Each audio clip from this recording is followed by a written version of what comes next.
Okay.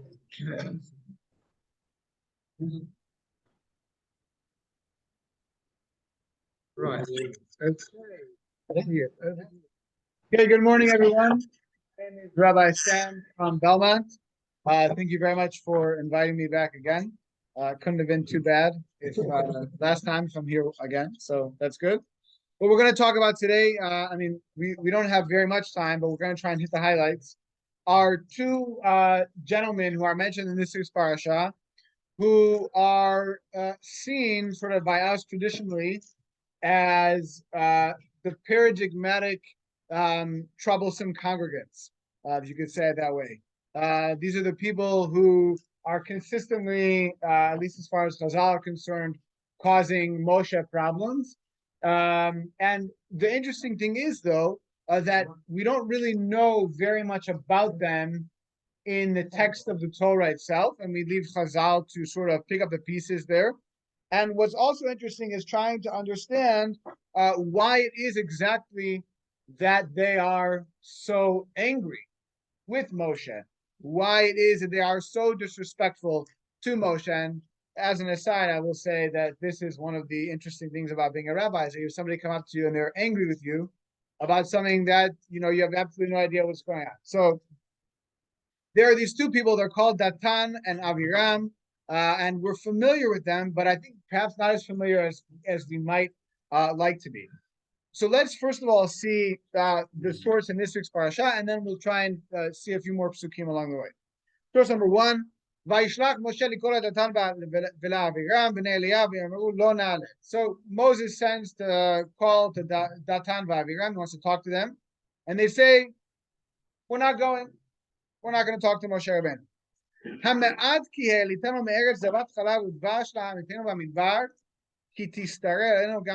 So he says, it's not enough that you took us out of the land of milk and honey, which is interesting that they're using that phraseology. Well, if we have time, we'll come back to talk about that. It's not enough that you took us out of the land of milk and honey to kill us in the desert, but you're also trying to rule over us. You're trying to have sarara. You're trying to have this sort of political power. You haven't given us anything you promised. You haven't brought us to the land of milk and honey. There's no way we're going to meet with Moshe Rabbeinu. Now, every other time that Datan and Aviram are mentioned in the Torah, it's only ever in connection with this fight with Moshe Rabbeinu. They're never, otherwise by name at least, they're never mentioned, right? So look, for example, in source number 3 and 4. Uvenei Eliav, the sons of Eliav were Nemuel, Datan v'Aviram. These three people, Nemuel, Datan, and Aviram. Who Datan v'Aviram Kiriei Haida asher hitzu al Moshe v'al Aaron ba'adat Korach ba'ad sotam al Hashem. So again, they're mentioned only in connection to the fact that they were part of the rebellion of Korach. And another interesting thread to pick up on, I'm not sure we'll have time today, is whether or not Korach was on the back of Datan and Aviram's problem, or Aviram and Datan and Aviram were on the back of Korach's rebellion, right? Because actually the Mefarshim see that going both ways. Again, verse number 4, V'asher asara Datan v'Aviram ben Eliav ben Reuven asher patzeta haaretz et pia v'tivlaem et batnehem et oholehem. That which was done to Datan and Aviram when the earth opened up and swallowed them, and in front of all the Jewish people. So again, Datan and Aviram only ever appear in this context. What's interesting about that is that Chazal see them as having been essentially evil people. Okay? And that starts already way back in Parashat Shmot. Right? Parashat Shmot, Moshe Rabbeinu is rescued by the daughter of Pharaoh. He's raised as an Egyptian prince. And at some point, he goes out into Egypt to try and see what's going on with his brethren. And he kills an Egyptian who's beating a Jew, right? We're all familiar with that. The next day, he goes out again. What does he see? Source number 2. He goes out the second day.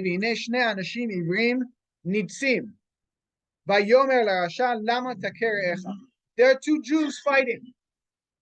Jews fighting. And he says, why are you fighting each other? Vayomer, and one of them, we don't know who it is. Mi samcha leish sar v'shofet aleinu. Who put you in charge of us? Who are you to tell us what to do? You're going to kill me like you killed the Egyptian the other day. I saw you. That's all I have. You're going to kill us too? Moshe gets very afraid and he says, oh, somebody knows about this. And Paro heard at the davar hazeh. He heard about this. And he tries to kill Moses. So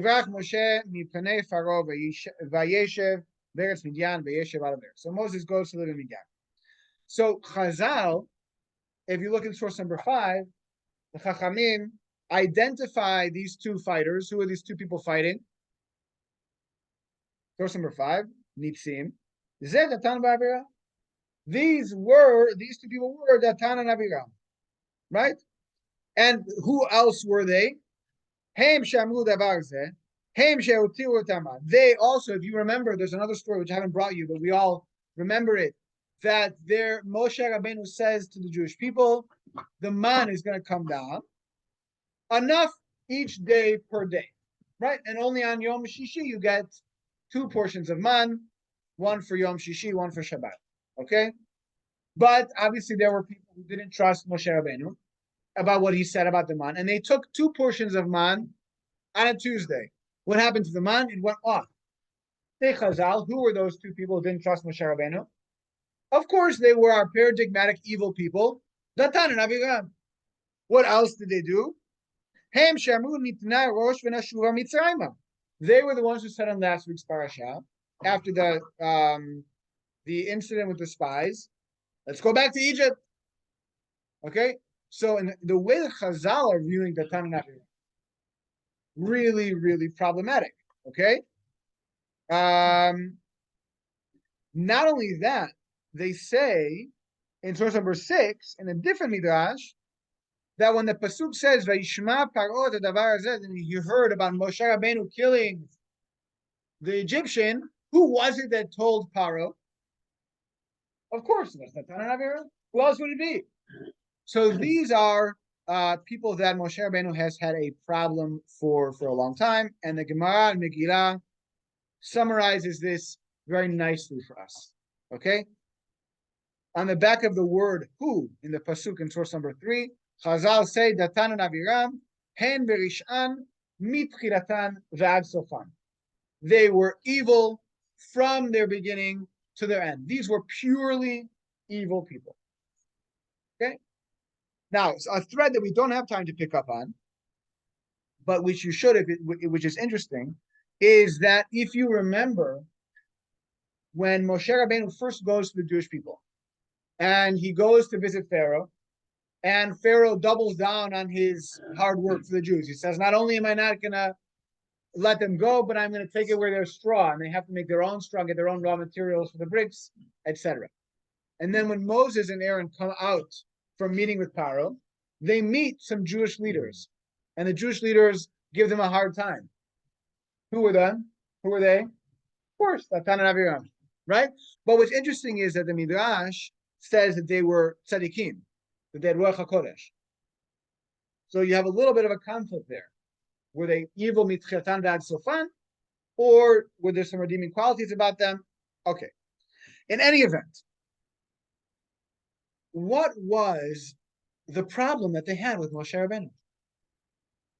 Why were they so upset with him? Right? What was going on there?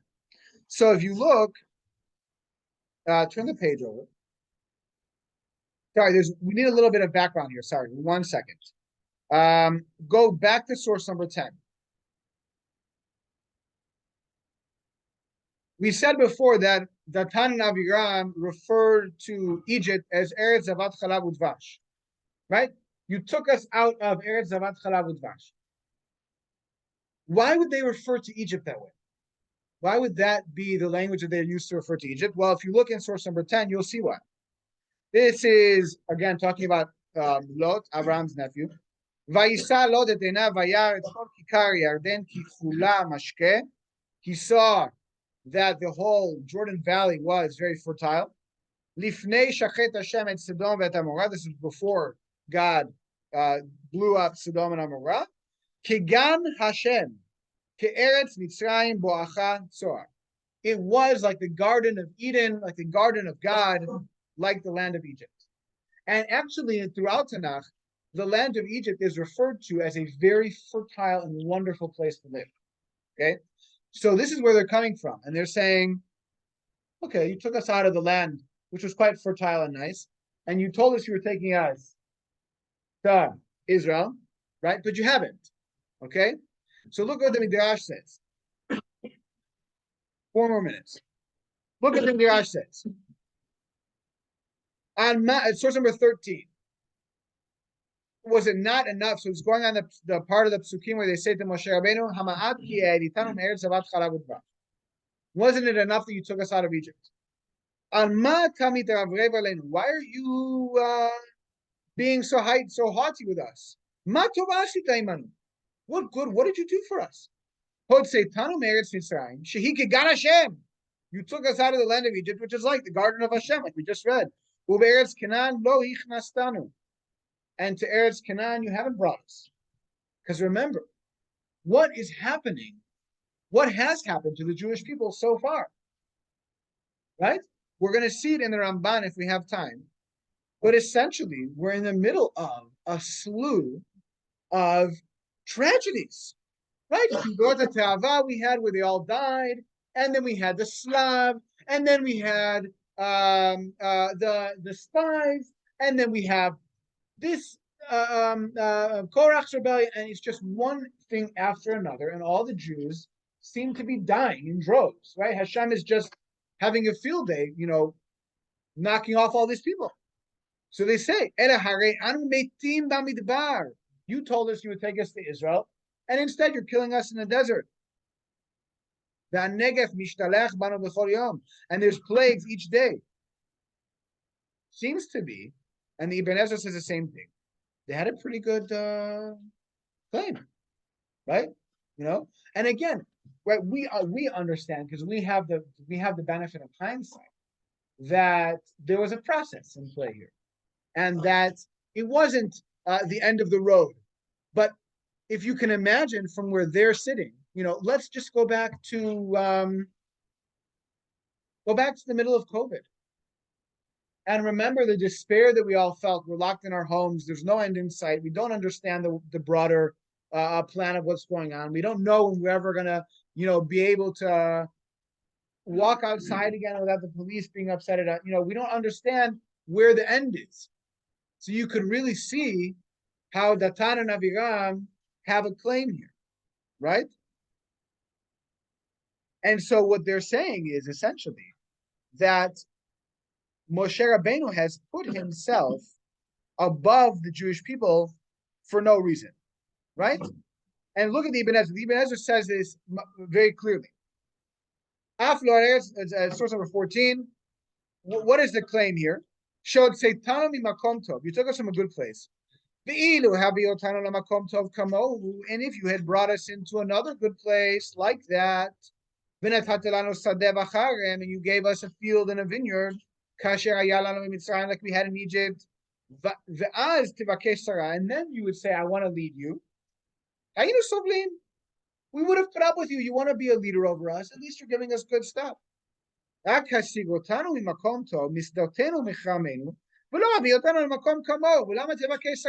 trying to lead us? Say that you're trying to be a leader, Moshe Rabbeinu, and all you're doing is, we're on a downward trajectory. So we don't want you to lead us. And that's why Moshe Rabbeinu gets upset, and he responds how he does in source number 15. What does Moshe Rabbeinu get upset about? Don't listen to what they have to say.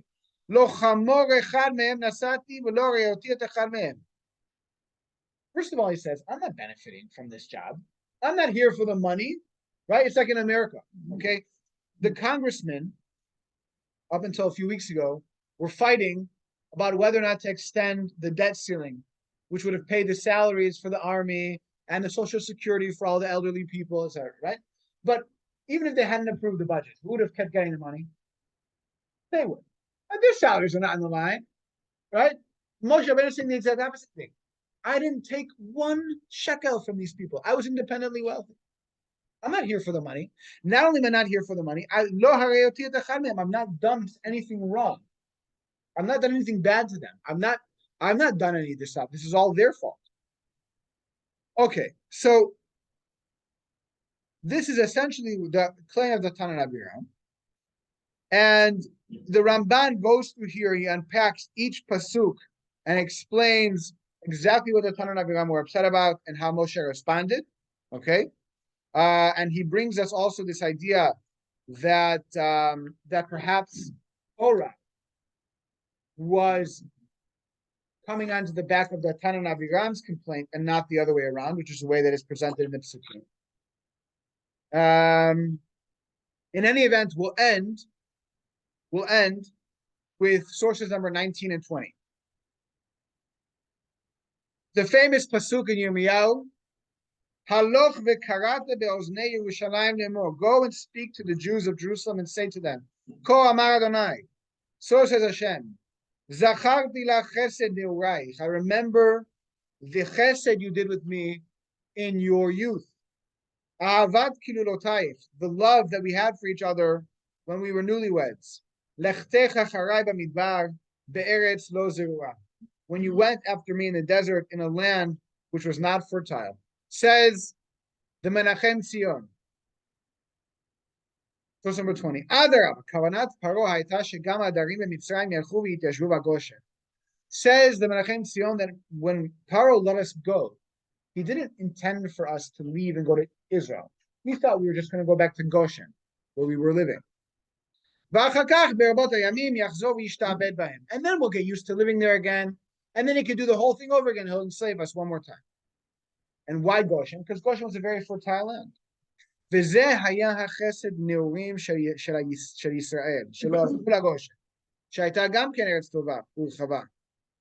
this was the chesed, the kindness that the Jewish people did with Hashem. That they didn't go back to live in Goshen, which was also a beautiful land. Which Datan and Aviram called a land of milk and honey. I'm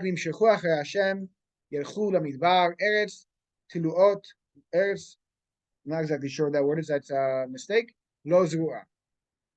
Right? The Jewish people did a chesed with Hashem. They didn't listen to the Tanan Aviram.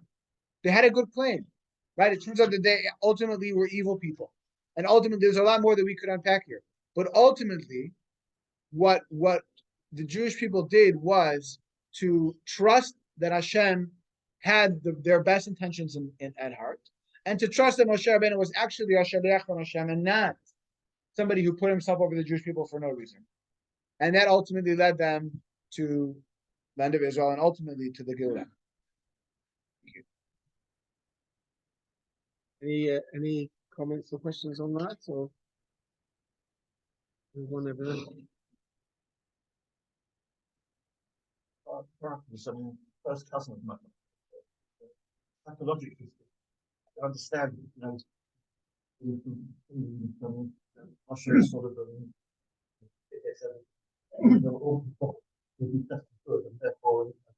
therefore he wants more.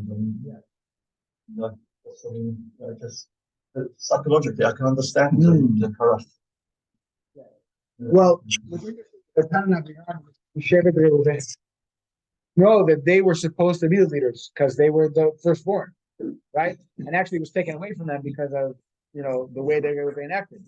But that could also be playing into the whole that they also been all. But you could have been leaders too. Okay, thank you very much, Rabbi Sam. Thank you very much for that.